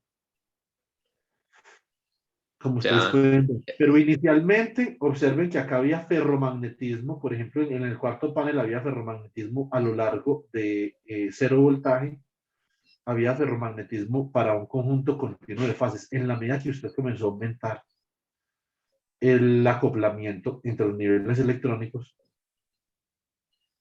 eh, se comenzó a hacer más prominente que el ferromagnetismo es un fenómeno que solamente existe con determinadas fases. existe en determinada fase, ¿sí o no? De resto, todo es Entonces, antiferromagnético. entonces se puede determinar uno de los dos estados dependiendo de la fase. La fase como, Exactamente. y la fase se puede manipular a través del campo magnético. O eléctrico también, depende Entonces, de lo que usted tenga. entonces como, bueno, uno puede ser un switch, pero entre ferro y antiferro con un campo magnético. Pero sí, pero o con la fase, que sería lo mismo, pues. Sí, o sea, es como análogo a el switch con el voltaje, pero pues con campo Con campo eléctrico, campo magnético, magnético. exactamente. Uf, está muy chévere. Además de que el hecho de que estén tan localizados los estados, pues, no sé, puede ser útil para algo. Sí, exactamente. Claro que a mí no me importa la utilidad de las cosas, Sí, pero a la persona que le interese la utilidad de algo, entonces naturalmente esto va a ser interesante. Después les comento más cuando ya tenga corrientes y eso. claro, gracias por mostrarlo, está muy chévere. Listo, cambio. Vamos a crear esto, por ejemplo, digamos un x igual a 0 en pasos de 0.001 hasta 10. Laura, espérame, yo voy contigo, porfa. Espérame 5 minutos. Bueno, mi amor. Entonces, ¿qué tenemos acá? Tenemos y igual a 1 sobre X, que es un vector, o sea, es 1 punto dividido X en MATLAB, ¿cierto? Por la exponencial de menos 1 punto dividido X, ¿cierto? Ahí vamos a ver los regímenes. Y, igual, yo recuerdo que cuando uno hace la expansión o los límites, también salen las dos. Pues, o sea, ¿cómo le digo? Lo que queremos ver es si esa corrección que nosotros tenemos ahí satisface las condiciones que necesitamos. ¿Sí me explico, Cami? Sí, señor. Necesitamos que la corrección cuántica satisfaga una condición que nosotros queremos imponer sobre la teoría del calor específico en una corrección cuántica. Vamos a hacer esa corrección cuántica, hace eso. Y cuando estemos hablando del calor específico de un metal, entonces ya ahí sí vamos a determinar exactamente de dónde sale todo esto, de dónde salió ese t al cuadrado, todo. Ahí calculamos todo. Muy bien, es que esto es simplemente para nosotros ver inconsistencia y cómo se corrige, con ejemplos. No hemos visto cómo se corrige cuerpo negro, pero estoy esperando a ver si estos chicos, Juan Diego y Daniela, terminan una presentación para que ellos expliquen cómo se corrige cuerpo negro. Los tengo en eso. Pero yo les voy a explicar cómo se corrige calor específico, por ejemplo. ¿Cierto? En el modelo de Einstein y de Debye, en ambos. Entonces esto sería acá como 1 menos la exponencial, ¿cierto? A la menos 1 punto dividido X, ¿cierto? Al cuadrado. A ver, esto queda acá al cuadrado y esto es a la menos 2. Bueno. A ver.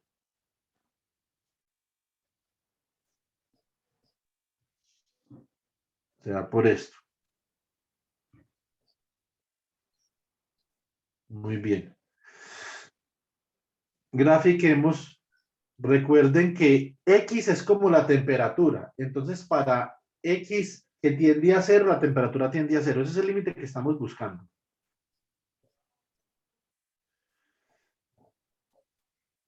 Bueno, muy bien.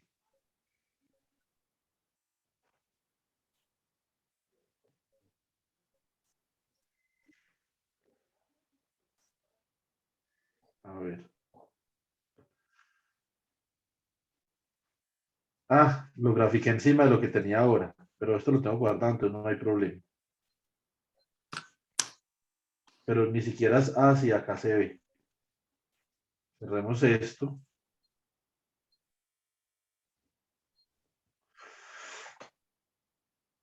Entonces, hay que graficar para más valores. Son muy poquitos valores.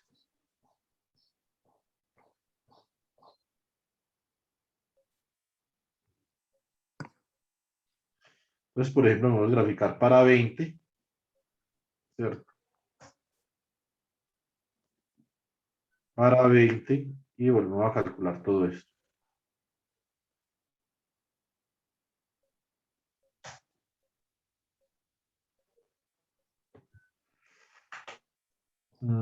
Acá hay algún problema con esta vaina, pero yo reviso. ¿Será que es el cuadrado? Que me olvidó.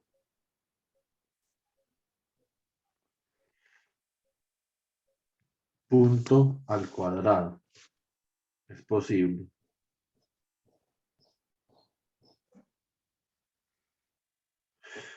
Ahora sí. Ahora antes hay que graficar menos valores. Hay que graficar por hasta 2, pues.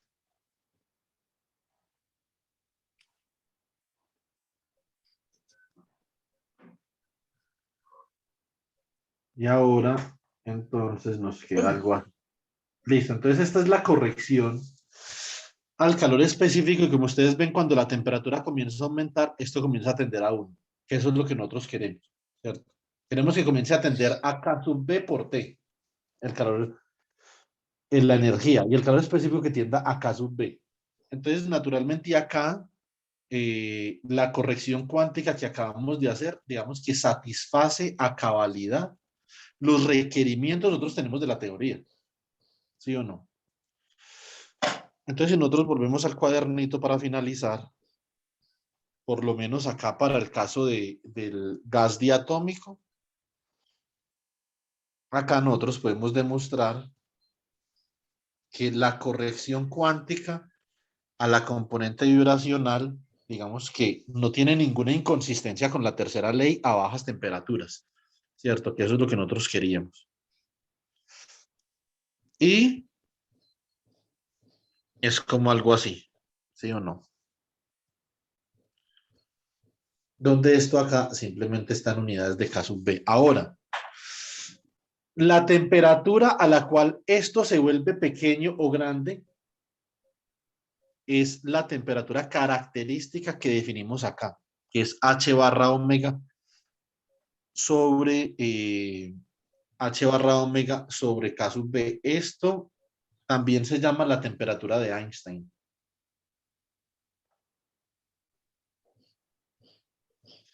Einstein definió esa escala térmica, ¿cierto? A la cual esto es grande o es pequeño, como algo por acá, sí. Esto por acá es como teta de Einstein, que es igual a la escala característica de temperatura para el problema vibracional del gas diatómico. ¿Sí o no? Bueno. Entonces, a ver qué tenemos acá. Profe, ¿más tarde va a haber clase? No, ya no más. Nos vemos. Ah, bueno, Yesid. Entonces el lunes nos vemos a las 6 otra vez. Listo para continuar. Listo, dale. El lunes a Profe, las 6 y a la 1. Dime, Cami. profe, a mí me gustaría a ver si en un momentico podemos revisar el programa los programas del póster. Ah, bueno, pero entonces ahora voy a salir con estos chicos un segundo. Apenas vuelva, le aviso. Listo. Ok, profesor. Muchas gracias.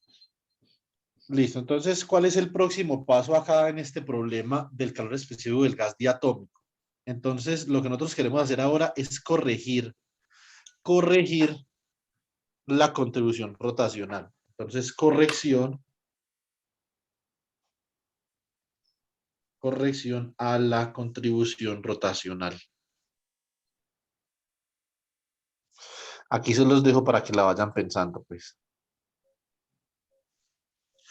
A la corrección rotacional, que a ver, clásicamente, ¿cómo es esto? Clásicamente, nosotros tenemos que el hamiltoniano para las rotaciones era el momento angular al cuadrado sobre 2 veces el momento de inercia. Ahora, cuánticamente, ustedes esto lo deben de saber muy bien, que es con los armónicos esféricos.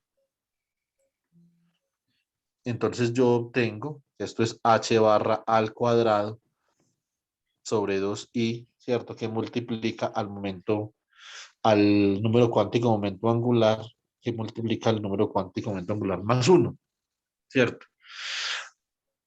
Recuerden de este término L más 1 viene de los armónicos esféricos, donde L al cuadrado, ¿cierto? Actuando sobre el ket L, ml, es igual a h barra al cuadrado por L que multiplica a L más 1. Entonces, realmente acá, ¿qué es lo que yo estoy haciendo? Si usted quiere ver esto como, digamos, escuetamente, ¿qué es lo que usted está haciendo de lo clásico a lo cuántico? Es decir, ¿qué hace usted ahí? ¿Me puede decir?